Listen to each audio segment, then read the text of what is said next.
Good day, everyone. Welcome to today's virtual lesson on Teaching Like a Champion 2.0. So, my name is Regine Juliet Gusalao, and I will be your instructor for this session. I hope you're all excited and ready to dive into some engaging learning.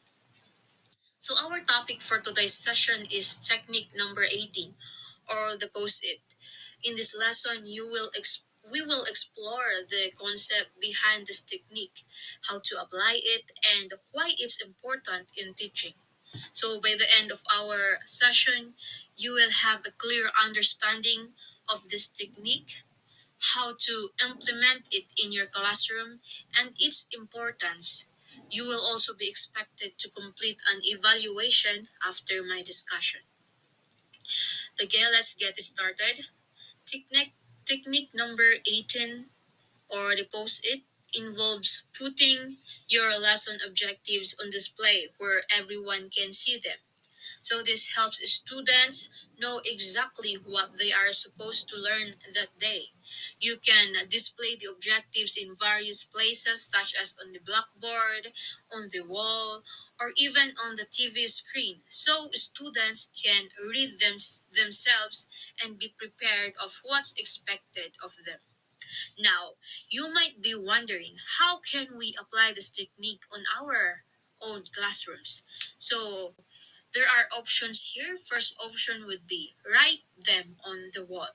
So at the end of each class, clearly write the lesson objective on the whiteboard or the blackboard.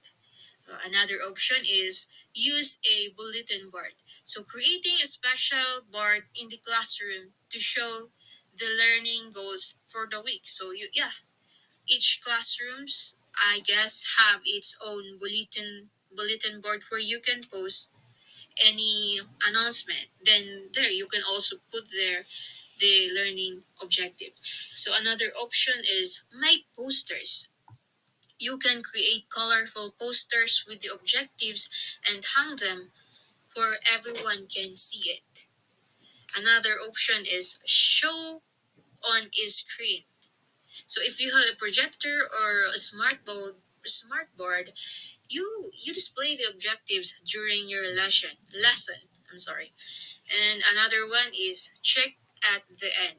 So at the end of the lesson, go over the objectives again to see if you covered them. And last option would be encouraging questions. So you can ask the students to refer back to the objectives when they have questions about what they are learning. Okay, now that we have discussed how to apply this technique, let's move on to understanding its importance in teaching. So posting lesson objectives helps provide relevant feedback, especially from visitors such as teachers or supervisors.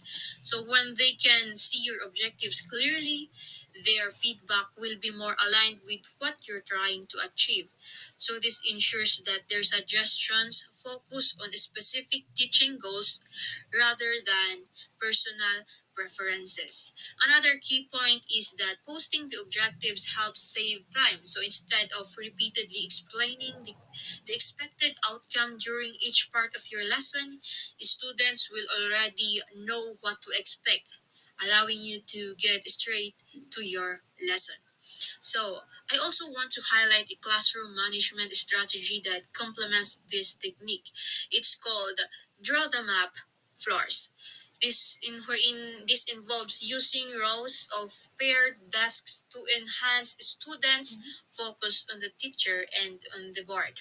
So the arrangement helps ensure that you can move around the room easily without constantly needing to ask students to make space.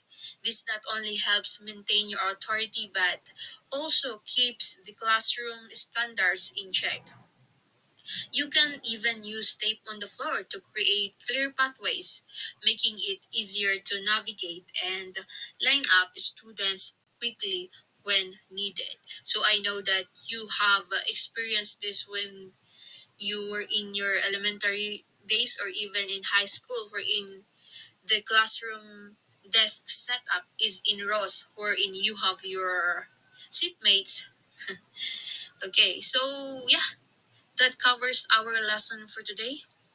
Let's move on to the evaluation part of our session. I have prepared five questions for you. So for each question, I'll read it aloud and you can take your time to think about your answer by pausing this video.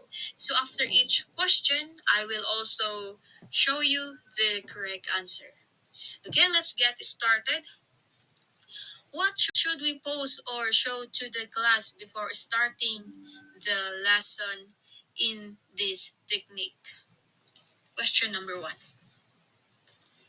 Okay, so the answer for this question is the objectives. Question number two. How does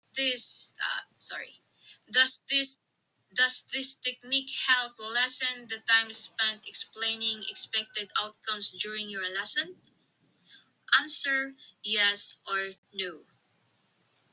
Okay, the answer for this question is yes. Now moving on to question number three. Give one example on how we can apply this technique in the classroom. Okay, your possible answers here would be writing them on the board, use a bulletin board, making of posters, showing it on the screen. Okay, next question number four. What is the classroom management strategy that involves using rows of paired desks to enhance focus on the teachers and the board? Okay, the answer here is draw the map floors. Okay, last question. What is the title of this technique? The answer for question number 5 is technique number 18 or post-it. Okay, very good. I hope you get a perfect score on our evaluation. Now to recap what we've covered today.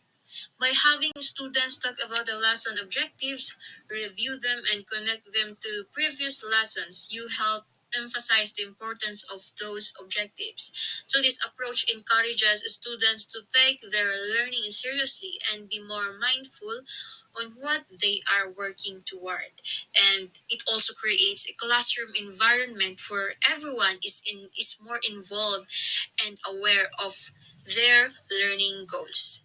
Okay, so I hope you now have a clear understanding on the technique that we have discussed today. Okay. I hope you now have a clear understanding on the technique we have discussed today. I encourage you to reflect on on how you can apply this technique as future teachers. So the more you explore and experiment with these strategies, the better prepared you will be to create an engaging and focused classroom environment. Thank you for joining today's session. I look forward to seeing you in our next online session.